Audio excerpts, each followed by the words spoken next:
Hey everyone, welcome back to Kubrick Corner with me, Sean Wilson. Happy New Year, and I hope you all had a good break and a good Christmas as we now look ahead to what's surely going to be a spectacular year of movies in 2019. Apologies for the Rudolph look that I've got here. I've had various ailments over Christmas, but you're not here to listen to that. You're here to listen to what is my first review of 2019, and what a spectacular note to start the year on. I'm going to be talking about The Favourite, which is the new movie from Greek director Yorgos Lanthimos, best known for Dogtooth, The Lobster, Killing of a Sacred Deer, who makes quite savagely misanthropic and darkly comic and very uncomfortable studies of human nature, and they often have a quite satirical, sort of pointedly humorous yet also very very uncomfortable nature to them. Those who've seen the likes of The Lobster will already know that that was his English language debut movie, and now he is back with another English language movie in the form of The Favourite. And as many critics have indeed pointed out, and you can't fail to have noticed the critical acclaim that's greeted this movie, this is almost certainly his most accessible movie so far. Now I say that with a few caveats, because Lanthimos is an incredibly idiosyncratic director, and when I go into the review of The Favourite, I want to make it clear that although this is a riotously funny movie, one should also go in prepared if you haven't seen the director's previous movies before, because although it has the trappings of the typical costume drama, this gleefully does not play by the rules at all, and this is entirely to the strength of the movie, and this is entirely what makes it so brilliant. So it is set at the beginning of the 18th century in the court of Queen Anne of England, and she is magnificently played by Olivia Colman. She is suffering from various ailments. She has gout on her legs. She keeps 17 bunny rabbits in her chambers as a reminder of all the children that she has lost in her life. And as her confidant and lover, Sarah Churchill, points out, that tragedy has stalked Anne all her life. So what you have is an interesting power play between Anne and Sarah. Sarah is married to the Duke of Marlborough, who is waging a war against the French. Sarah wants the war against the French to continue to sort of benefit her and her husband's interests. So, and then this plays into the sort of Tory Whig infighting that goes on in the background of the movie. And I stress that that goes on, that is very much a background thing. The main thing is about the power play between the different women. Into the sort of convivial yet also domineering and manipulative interplay between Anne and Sarah comes Abigail, played by Emma Stone, who was a former aristocrat who has fallen on hard times. Her father gambled away her fortune. She is now turned up in Queen Anne's court, where she finds work as a scullery maid, but very quickly learns to ingratiate herself with the Queen and manages to worm her way up the greasy pole, to the increasing sort of disgust and anger of Sarah. And then you get this kind of rivalry, triangular rivalry plays out between these three women who are both who reveal different parts of themselves at different moments. And this is where the film is so brilliant, because whereas in the past Lanthimos' movies have been quite cold, and I think have lacked a sense of empathy. I mean, certainly if anyone has seen The Lobster or Killing of a Sacred Deer, characters don't really feel like characters. They feel like ciphers. They feel like they're pawns being moved around a chessboard to just be gleefully manipulated by the director. In this, The Favourite, you actually have three brilliantly written by Deborah Davis and Tony McNamara characters, who all sort of reveal different sides of them. They're almost like Rubik's cubes. They're constantly shifting and vacillating between feelings of sympathy and outrage. These are the feelings that they invite in us. So you take the character of Queen Anne, for example, who is magnificently played by Olivia Colman, and I'm going to say it right now, I think Olivia Colman is going to get the Oscar for this. I've loved her work since the early days of Peep Show and Green Wing. She is so good at comedy and also drama, as anyone who's seen the likes of Broadchurch or The Night Manager will know. And she starts the character as this kind of oafish, petulant, almost childish presence who needs to be sort of cared on hand and foot, and she is completely incapable of running the affairs of state. And this is how Sarah has managed to ingratiate her way in, and Sarah basically manages the country in Queen Anne's stead. But gradually, as the film goes on, you realise that what you thought was the complete picture of Anne isn't that at all. She is actually a very, very tragic figure, and she harbours these feelings of bereavement, of melancholy.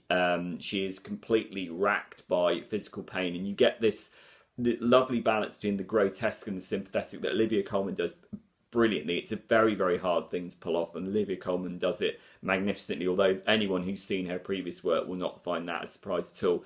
Then pitted alongside that, you have this warring duo of Emma Stone and Rachel Weisz, who are equally fabulous. They're fantastic as well. I imagine they will be up for Oscar attention as well. Rachel Weisz is the very cunning, acid-tongued confidant and, as I said, lover of Queen Anne, but who, although she appears to be quite ruthless and quite vindictive, her relationship with Anne also strikes a warm note at times, and she is very much, you get a sense that she has feelings for the Queen. In addition to manipulating her, she does also have feelings for her, and that takes on sort of more moving avenues later on down the line. And then next to that, you have Emma Stone as Abigail, who starts off as this kind of like waif figure, like butter wouldn't melt figure, who very quickly discovers, in her words, that she is capable of much unpleasantness. So she starts off from a position of relative innocence, then gradually morphs into something a lot darker and a lot more manipulative. So all of these character trajectories are very, very well mapped out, and they all crisscross each other at different points and create this extraordinary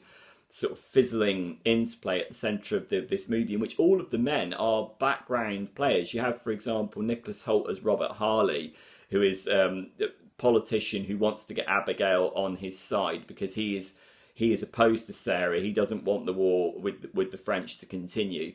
And yet he is, although Nicholas Hoult is a terrific performance, he and all the rest of the men are very much background supporting players. This is a movie about three women who are all of whom are both emboldened and isolated by their positions. If you take again the figure of Queen Anne, who is at the centre of the drama, she is the person around whom everything else pivots.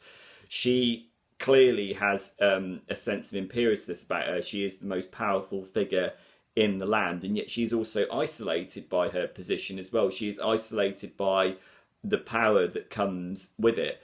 Similarly, there is a sense of how high up can Abigail go in her role as sort of scullery maid and eventually Queen's servant. There are sort of hierarchical limitations to how far she can possibly go up. So you get all of these sort of really, really interesting story about three women who are fighting this landscape of sort of chauvinistic, lewd, bawdy men who aren't averse to racing ducks and at one moment throwing fruit at each other. These women are sort of battling this sort of minefield of sexism and political incorrectness, and who are, for the most part, negotiating it relatively successfully, and yet all of them have kind of troubling undercurrents to their characters, and all of these women have limitations as well. And it's the way that you as the viewer gradually come to terms with this over the course of the movie that makes it such a fascinating watch.